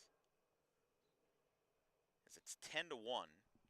Camden, as we've said many times before, looking to advance to their first second-round playoff series since 2019. We saw Burlington Township last year in the play-in round. They were down 1-0 to the Gartons of Vineland. Vineland went up 8-0, and they shut out the Pirates, en route to making it to that second round, where they eventually, I believe, lost to CHBR. Can't remember for sure, but I'll have to look at the bracket from last year. That's a strike called to Vargas. He's had 3 plate appearances tonight, ground out to first unassisted. and a fly out to center field as we are at 8:45-ish p.m. here in Burlington Township. Going to be nearing the 2-hour mark of the game as that one skips in. Runner on first. Probably not the best idea for Camden to move up runners in a situation like this. 9-run game. Burlington Township still could have some gas in the tank, but we don't know at this point what they have left. I mean, you never know. Baseball's crazy. You can obviously point to suggestions and trends that say, yeah, Camden's probably going to win this game in the Super Bowl this past February. People knew with 3 minutes left that the game was over because it was almost mathematically impossible with the clock against them for the Chiefs to win the game. And they still scored 2 touchdowns after Nick Sirianni had Gatorade poured on him. But this ball is smoked right center field, going over and making the catch for out number 2. But in the NBA, if you're up by 10 with a minute left, unless you're the Indiana Pacers, there's a good chance you can leave your seat and start walking to your car. In baseball, I have always been against the philosophy of leaving early. Unless you have, like, an infant or a toddler. I can understand that. But if you're an adult who's leaving the baseball game early to beat the traffic, then you are not a real baseball fan. And I say that sincerely. Oh, it's actually put in play. Out to first. They throw it to second. That was odd. They've got to play it first now, and he's safe. Rivera didn't run it out of the box. That's what happened. Oh, my goodness. He didn't even run it out of the box because he thought it would be out. I think the first baseman forgot how many outs there were because Vargas flew out to center. That was the second out. I mean, it was a grounder to first. He easily could have tagged the bag, but they tried to turn a double play that didn't exist, threw it away, and that's going to be a throwing error. I don't think I've ever seen that before. I mean, I've seen people forget how many outs there are, but I've never seen that sequence, and then Rivera almost gets thrown out at first anyway. I don't really understand what just happened. Yeah, I think things went from bad to worse there for Burlington Township. You get the rollover ground ball to get yourself out of the inning, and then not only forgetting how many outs there are, but throwing it away, and then the batter doesn't even run out of the box at first, so you still have a play at first, and he beats it out. Like, both teams messed up that time. That's a base hit. Left center field. Center fielder has trouble with it. And everybody maybe wisely holds up. So that is just going to be an RBI single for Disla, and a little bit of sportsmanship there, even in a do-or-die playoff game by not running up the score. Disla with an RBI single. It is 11-1. I'm not sure if – I think it was first and second there. So I think everybody went station to station, and – I thought I saw a runner at third, though. Maybe it was – I mean, it's I a little could bit be dark. totally incorrect. It is starting to get dark. I mean, we do have lights here, but even the lights aren't as bright as I thought they would be. When we did a Burlington Township game last year, it actually started at 6 o'clock in an attempt to beat some oncoming rain, which we ended up successfully doing. But the game was done in an hour and 45 minutes. We're right now at an hour and 46 minutes, and we're in the top of the 6th. So this is going to be the 9th batter in Vega. So, yes, the bases are loaded. So I'm pretty sure just look at it. Yeah, I think it was just a base hit. For some reason, I thought somebody came in. So, nobody scored. And I think they could have very easily scored on that base hit, which would have made it an RBI. But I think that Camden is taking the approach of trying to take their foot off the gas with the already big lead, one of the unspoken rules of the game of baseball, just trying to be, I guess, nice to their opponent. This one's hit out towards straightaway center field, and it's caught to retire the side. Well, Burlington Township just gave up 3 more runs, and they do leave the bases loaded, though. We go to the bottom of the 6th here at Ed Varick Field. It is 10-1 Camden.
Correa, the hitter, in the bottom of the 6th inning.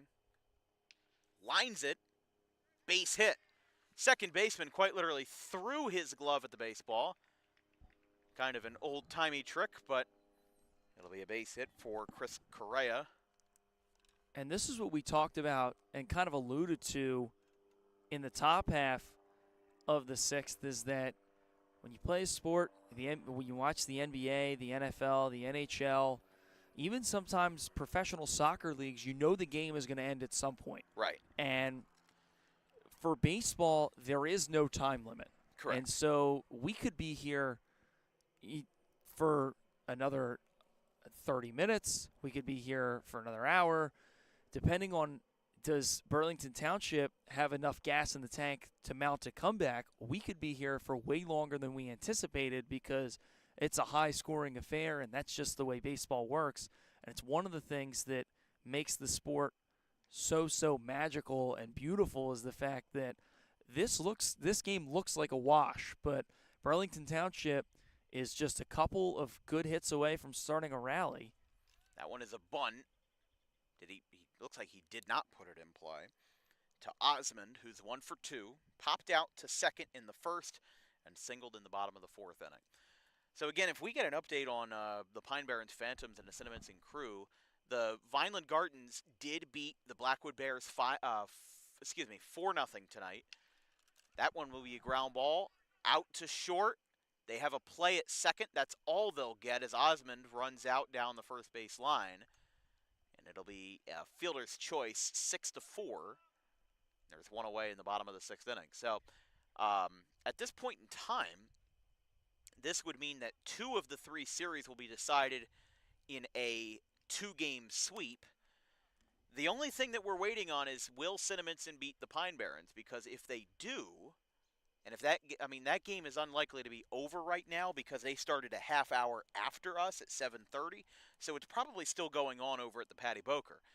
If it is, no from Mr. Horner, if he's watching, but if it is still going on, and if Cinnaminson wins, then that will mean that we're going to be off tomorrow with no Game 3s to play.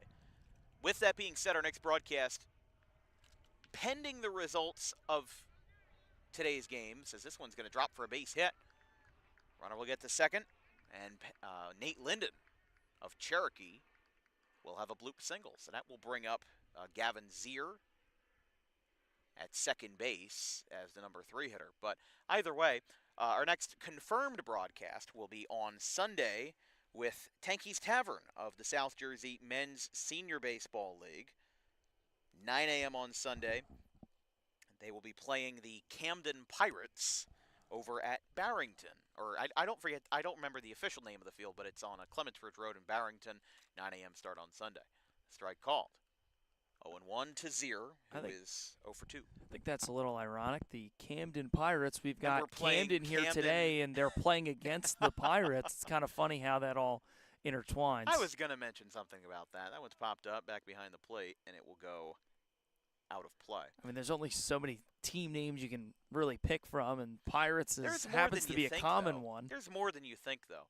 Can you name the most common high school team name in the state of New Jersey? That should be I think that is a trivia time question, but just from a long time ago. Wow, that's tough. It's not yours. It's not your alma mater, the Silver Knights. That was going to be a guess. Would be the Knights. I think. Oh man, that's tough.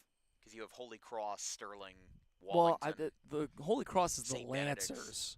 Oh so yeah, they're technically never different. Mind. But Yeah, they are different. Oh, that one hit Zier. Well, speaking you believe it, bases are loaded with nobody out. Correa on third, Osmond on, check that, Linden, and nobody out. I think there's. Well, yeah, I'm sorry, one away. Yeah, it was on a fielder's choice. Yeah, they went to updating my second, scorecard. and I think Osborne. So yeah, I'm sorry, Correa was retired. Osmond is now on third. Linden is on second, and Zier is on first for Kurtzman. So I apologize there. Your answer, by the way, is the Panthers. 17. Man. Pittman is one of them. Camden is one of them. Whole bunch. Bridgewater, Raritan, Midland Park. trying to think. There's Jackson Liberty, I believe. No, I'm sorry. Jackson Memorial is the Panthers. I believe the Rams are in second and the Eagles are in third. Because one day I did the counting, and it was, I believe the Panthers had 17 New Jersey high schools with that name. Now, there are some original ones. Belvedere is the County Cedars, as in S-E-A-T, because up in Warren County, Belvedere is the county seat of that town. That's where the county government offices and stuff are. And the funniest thing that I did was when I was categorizing these teams into what they were named after, it's the only team in the state to be named after a form of government.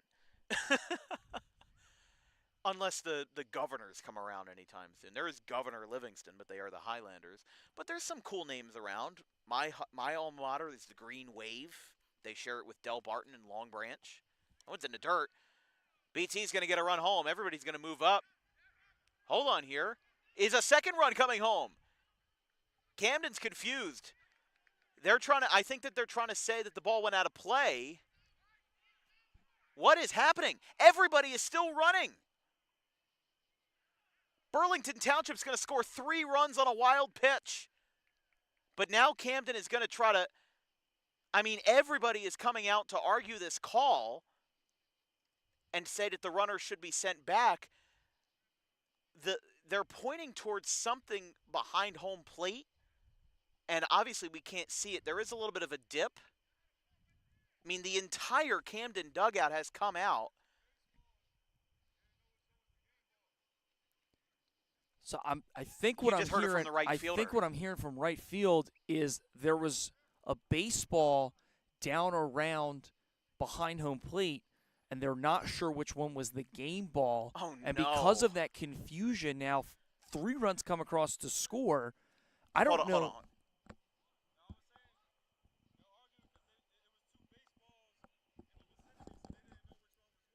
Okay, thank you. Yeah, I don't know. All right, so you were just talking about it, Jake. They are sending those runners back. So, first of all, smart move by Burlington Township to take advantage of the situation and run, but they are only going to count one of those runs because I guess the catcher didn't see. And like we said, there is a little bit of a downhill behind home plate, which, again, doesn't help our view of not being able to tell. Again, there's about 30 feet between that green chain link fence behind you in the background of your screen and home plate, in addition to the dirt diamond. So I think that for whatever reason, with all that space back there, I've seen games where they just hit a foul ball and then they wait to pick it up until they need to. And that was the rare situation where I guess the wild pitch landed next to the ball. The catcher, it must have been near where that excess baseball was, because the catcher didn't want to pick up the wrong ball, so therefore he didn't pick up any ball, and 3 runs scored. But now they are only counting, it looks like they're only counting the first run, which would make it 10-2, and they'll put runners on second and third. And it might not matter. This one's hit out towards deep left field. Going back, it is over the head of the left fielder. The 2 runs will score anyway, and that is going to be a 2-run double for Kurtzman. And it's now 10-4 as a confusing series of events ends with the run scoring anyway. And a 2-run double out to left for Kurtzman. It's his second hit of the day. And Burlington Township has a little bit of gas. We don't know how much is left and if they're just running on fumes, but there's only 1 out, and it's 10-4. A saying typically associated with pickup basketball, but ball don't lie right there. With all the confusion going on, and then the very next pitch, it gets hit over the left fielder's head. If I'm in the dugout for Burlington Township, I think I'm yelling out, ball don't lie, because the 2 runs come across the score anyways. I would not want to see Rasheed Wallace as a baseball player, because that's where that comes from. It's either Rasheed Wallace or Ben Wallace, but either way, you get my point. Gets jammed that time off of Shreve. But, I mean, yeah, it's kind of crazy to me that they had all of this going on, and I've never, again, you always see something new every day in baseball, and I have never seen a wild pitch score 3 runs. Although it didn't count at the end of the day, it is a strikeout for Shreve. It's 2 away. Imagine if that did count. That would send this game off the rails. I think that the umpires made the right call by sending them back, because what do you do in that situation when there's 2 baseballs in the field of play and you don't know which one is which? I think the only other time that I've seen that happen is there was a time, I want to say on Sunday Night Baseball, sometime around 15, 20 years ago, and it was a play where there were 2 balls in the field of play because a pitcher from the on-field bullpen at Wrigley Field had a very bad pitch, missed it to his right, and it ended up on the first base line, and it almost hit an active ground ball that was hit up the first base line. So they stopped the play, they called it dead, they put the runner on first, and that was it. So I think that was the right call to not stir the pot there. Got an 0-2 count, and it is strike 3.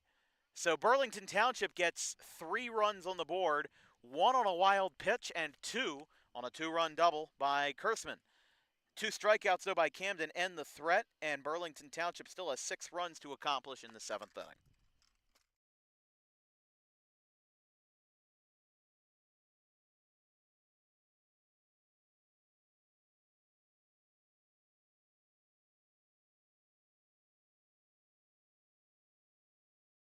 Doubleheader reached first on an error in the first at-bat of Game 2. This one's lined into center field. Slider going over. He dives. Did he make the... Yes, he did! Ryan Slider makes the catch. Not on a slide, but instead on a dive. 2 away.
Top of the 7th inning. This broadcast is under Dan Wilkins Broadcasting. If you have any questions or comments about today's broadcast, drop me a line at thedanwilkinsshow@gmail.com.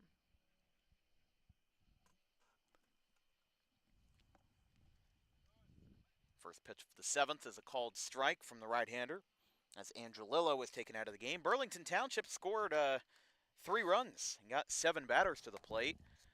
Still is a 6-run game, but it's a lot more favorable of your odds than a score from last night as opposed to 10-1. Camden still scoring double digits in both of their playoff games, leading up to a potential second-round matchup. So again, the final score that came in was 4-0 Vineland over Blackwood. Blackwood being the 7 seed. However, they were unable to advance despite being the higher seed. They get knocked out at their home park in Sewell. And Sewell did make the second round last year under their old name of the Sewell Wolves. This is their first year as the Blackwood Bears. They debuted last year under manager Ryan Austin as the Sewell Wolves.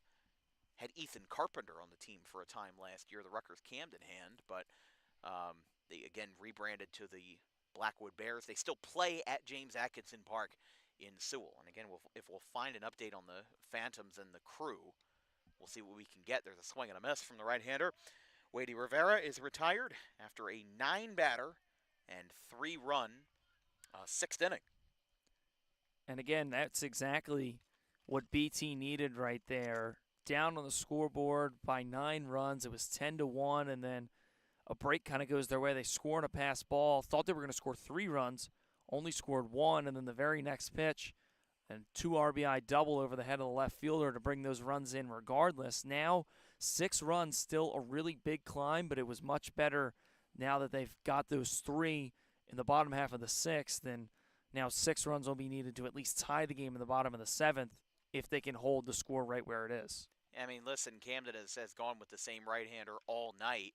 So, and the good thing is, we talked with Heriberto Vega, the manager, since they only have 9 guys, they will have to draw somebody from the field to pitch, and we have their jersey numbers, so we won't be in the dark about who is throwing for them this evening if they bring out a reliever for the 7th. I doubt that they will. I mean, the Camden pitcher, Fortuna, hasn't had too many long at-bats. And the ones that he had were mostly positive ones. So maybe the 6th inning was the end of the line, as that ball's hit out towards straightaway left field. That will drop for a base hit. Camera backed out on us briefly there, but will be a single out of the 8 slot for Santiago. And with 1 away, Camden now kind of getting a little bit of a shock, of a jolt of, getting the need for insurance runs. And, I can't think of we've seen that now, I think at least 4 times in this game, if not more. And it's not something that's very uncommon in a baseball game, but it's almost a little weird it's happening that much here today in big spots time and time again throughout this one. Yeah, I mean, this field is pretty pitcher-friendly. It's 330 down the lines and 400 to center. It's pretty standard if you're playing at like a professional level, but for here in a collegiate wood bat league that doesn't produce a lot of home runs, I mean, the regular season home run leader was A.J. Palumbo of the Grizzlies, who had 4. That was the most. I believe that there was a year where the home run leader had maybe 9 or 10 homers, but that was by far an exception. Big swing and a miss by Fortuna is a swing and a miss, and we go back to the top of the order for Kelvin Batista. He was the one who scored the mother of all doubles down the right field line, 3-run double in the 1st inning. Again, if you're joining us recently, Camden had a 7-run 1st inning where they had 11 batters, and then they didn't score until the 6th, where they added on 3. And it's now a 10-1 game, right around the 9 o'clock hour here in the top of the 7th inning. Camden leads Burlington 10-4. Burlington got a run in the bottom of the 4th, but that's all they've been able to muster except for the bottom of the 6th, most recently where they added 3 runs, including a 2-run double off the bat of Kurtzman. So they've been able to claw back a little bit, but not as much as one would expect.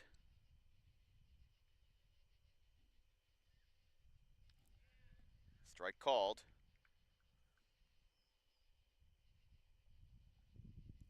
And right now, looks like the number on the scoreboard that Camden put up, which is still double digits with 10, a lot of runs, but will ultimately be put to a halt. And so it looks like any unusual circumstances, which we've seen a lot of in this game. We've seen plenty of them. But bearing any unusual circumstances, it looks like it'll be a 6-run game going into the bottom of the 7th, and we're going to have to see if the Burlington Township Pirates have a rally in their bones to force Game 3. They will have Woolman and the Eifert brothers, Brian and Eddie. Strike 3 called. 3 Ks for the right-handed reliever for the Pirates. Camden has swung their last bats tonight unless Burlington Township can put 6 runs up on the board. And if they do, they'll be writing about that one in the paper tomorrow morning. We'll be going to the bottom of the 7th. 10-4, Camden on top.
Evan Woolman is the batter, and shockingly, Knifey Fortuna is still in the game.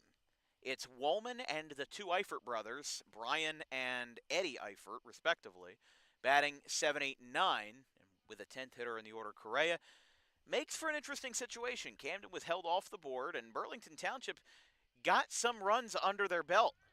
But a first pitch pop-up, third base side, it's kind of been the psyche of their offense tonight. They've been swinging early and often, and it's run them into some trouble offensively because swinging at the first pitch has given a bit of a lifeline to this Camden right-hander.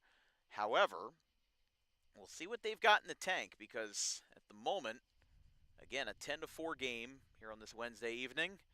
Crossed over the 2-hour mark not too long ago. And Camden looking to advance to the next round of the playoffs for the first time since 2019. With the early game, Blackwood and Vineland going final a long time ago. There's a strike called. It's going to be 0-2. Again, Woolman and Brian Eifert and Eddie Eifert. 10-4 Camden.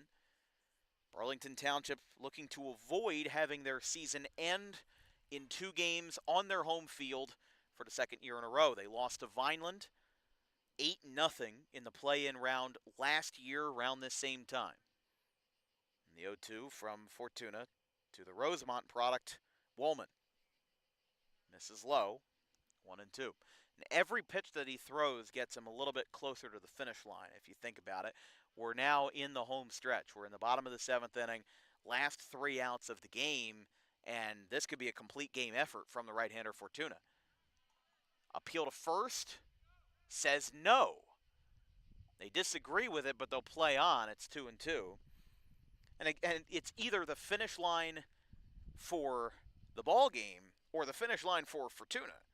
Because if he can't finish this effort, Camden will need to find a relief pitcher to carry on, as that one's fouled back. And that creates a whole bunch of, that opens up a whole nother can of worms. We saw it last week with the Lightning and the Diamondbacks in the South Jersey NABA wild card round.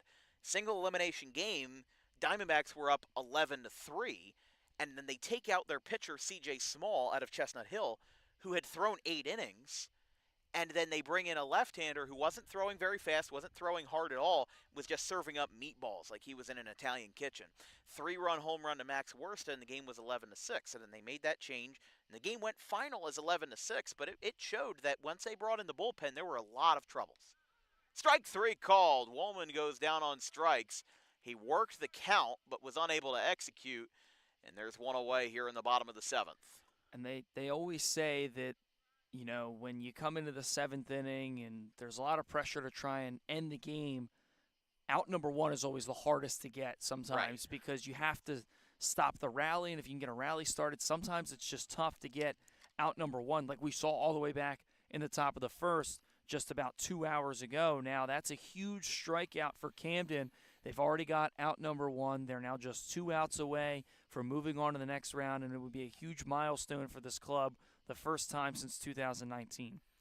That was the 3rd straight strikeout, all looking for Fortuna as the 1-0. That one is hit out towards right, and it is foul. You heard the cheers in the dugout for Brian Eifert, the player manager, to get aboard, but was unable to. He is 0 for 2 with a 4-3 ground out and a pop out to the pitcher. But Fortuna today has held Burlington Township to their own. Just, let's see here, 2 and then 3, 4, 5 hits all told. Only 1 walk, or no, check that. He had 2 walks. It's a ground ball out towards second. Play to first is spiked. And that throw is in time. Camden's got 1.